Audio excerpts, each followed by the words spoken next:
Book रिभ्यूमा book name भयो rich dad poor dad, अथरमा भयो रबर्ट टी कियोसाकी। सो होइन अब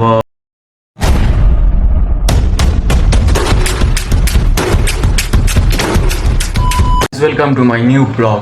सो आजको ब्लगमा होइन म चाहिँ पहिला कलेजको प्रोजेक्ट होमवर्क होइन प्रोजेक्ट वर्क गरेर अनि त्यो सबै गरेर होइन त्यो यसमा गर्नु पऱ्यो कि एफएफआर साइडमा गर्नुपर्ने रहेछ कि त्यो सबै प्रोजेक्ट।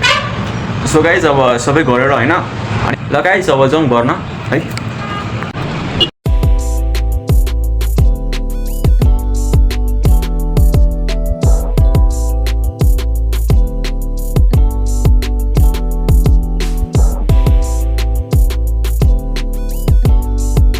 यहाँ बुक रिभ्यूको पुरै भइसकेको छ। हेर्नु त यहाँ बुक रिभ्यूको पुरै भइसकेको छ। म चाहिँ अब के नाम राखेको छ थाहा छ यो बुक रिभ्यूको होइन त्यो यो बुकको नाम चाहिँ रिच ड्याड पुअर ड्याड हो अनि अथर चाहिँ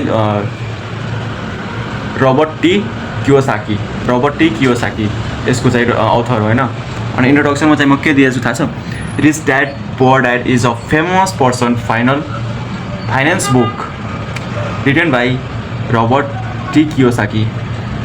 हेर्नु न तपाईँ नि हेर्नु त बुक रिभ्यूमा बुक नेम भयो रिच ड्याड पुअर ड्याड, अथरमा भयो रबर्ट टी कियोसाकी। सो होइन अब बुक रिभ्यूको भइसकेको छ होइन, यो समरी पनि भइसकेको छ। अनि वाट आई लाइक म यो बुकलाई किन मन पराउँछु भने होइन, सो यो बुकलाई म किन मन पराउँछु भने जस्ट इक्जाम्पल यो बुकमा कसरी पैसा कमाउने होइन, कसरी के गर्ने, कसरी मनीको इन्भेस्टमेन्ट गर्ने होइन, कहाँ इन्भेस्ट गर्ने सबै यसमा यो बुकको रिभ्यूमा होइन बुकमा सबै दिएको छ कि त्यसैले म यो बुकलाई मन पराउँछु। बुक रिभ्यूको भइसकेको छ होइन, अब जाउँ फिल्म रिभ्यूको गर्न होइन। सो यसलाई साइडमा राखौँ। अब यस्तै सेम त्यो बुक फिल्म रिभ्यूको पनि गर्नेछ बुक रिभ्यू जस्तै। अनि जब एप्लिकेसनमा पनि अलिक त्यो मिलाएर गर्नुपर्ने होइन। जाउँ अब यो सबै यहाँ लाइन पाइसकेको छु किनभने यो नपानेर म लेख्छु नि म मानु होइन म यो सिधा लाइन लेख्न कोसिस गर्छु भने अब यहाँबाट सिधै यहाँ आइहाल्छ कि यसरी पुरै अनि स्ट्रेट लेख्न कोसिस गर्छु अनि यहाँ बाङ्गो आइहाल्छ क्या, बाङ्गो भइहाल्छ। त्यसैले यो चाहिँ यो लाइन खिचेको छु होइन। सो जाउँ अब यहाँ फिल्म रिभ्यू लेख्न गर्न होइन। अब यहाँ चाहिँ फिल्म रिभ्यूको बारेमा लेख्दैछु म यहाँ हेर्नु त पहिला फिल्म रिभ्यूको बारेमा लेख्दैछु। फिल्मको नेम चाहिँ मुना मदन रहेछ, डाइरेक्टर ज्ञानेन्द्र देउजा, प्रोड्युसर नवराज ढकाल होइन। अब यो सबै लेख्दैछु। सो जाउँ अब लेख्न।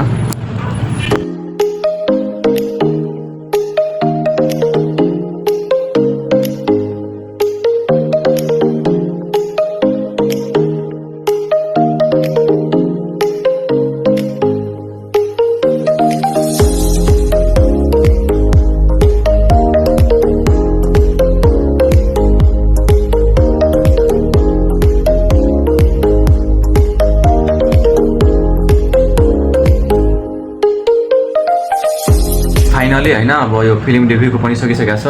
अब के को बाँकी छ भने अब हेरौँ नि यसो खोइ के को बारे अब चाहिँ एप्लिकेसन लेख्नुपर्ने होइन। अब जाउँ एप्लिकेसन लेख्न दुईवटा भइसकेको छ।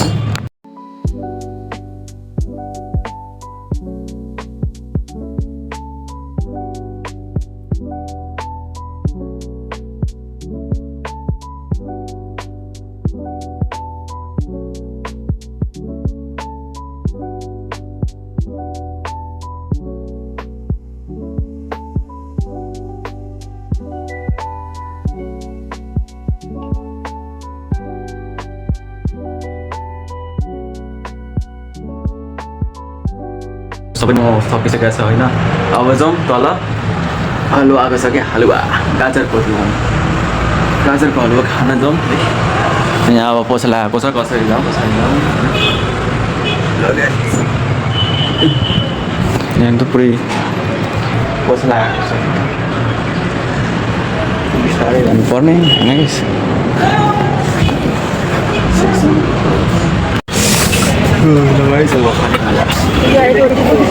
रोटी खुवाइए मेरे को दे हलवा खा के रही गाजर इतने सामान तो बिना कुछ आता रहेगी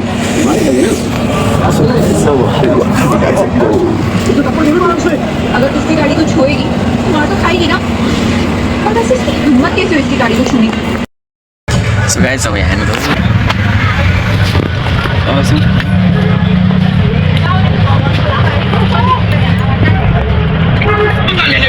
क्या तुम और सभी को टारगेट करने की हिम्मत भी कैसे कर सकते हो कमीने? तुम सब यहाँ खड़े होकर क्या देख रहे हो? जल्दी पकड़ो इसे। देख क्या रहे हो? भूलो मत तुम लोगों को। गाजरको हलुवा खाइसकेछु म होइन अब धेरै मिठो थियो अब यहाँ फेरि म आएको छु माथि होइन अब त्यो गर्न त्यो जब एप्लिकेसन एउटा बाँकी नै छ लेख्नको लागि सो जाउँ अब जब एप्लिकेसन लेख्न अनि ल फाइनली होइन अब यहाँ सबै हाम्रो प्र्याक्टिकल होमवर्क सबै सकिसकेको छ यहाँ हेर्नु त सबै हाम्रो यताको प्र्याक्टिकल होमवर्क सबै सकिसकेको छ फाइनली होइन अब जाउँ तल होइन अब यसलाई राखेर अब स्टेज हानेर होइन सबै राखिदिन्छु अनि भोलि इङ्ग्लिसमा चाहिँ यो बुझाउनु पर्ने अनि जाउँ तल अब के हुन्छ अब के होइन अब चाहिँ अब खाना खाएर पनि आइसकेको छु कोठाबाट होइन अब यहाँ पस्नु पनि पुरै बन्द भइसकेको छ अब जाउँ माथि सुत्न होइन यो सबै गेट लगाइसकेपछि नै फेरि भेटौँला अर्को ब्लगमा होइन सो आज चाहिँ म ब्लग बनाउन पाइनँ होइन आज कति दिनदेखि चाहिँ म ब्लगै बनाउन मिलिरहेको छैन के गर्ने लगाएँ छैन अब भोलिदेखि रेगुलर अब ब्लग म हाल्नेछु होइन जेसुकै होस् अब मतलब छैन अब भोलिदेखि रेगुलर म ब्लग बनाउनेछु लगाएँ यति नै अब फेरि भोलि भेटौँला अर्को ब्लगमा है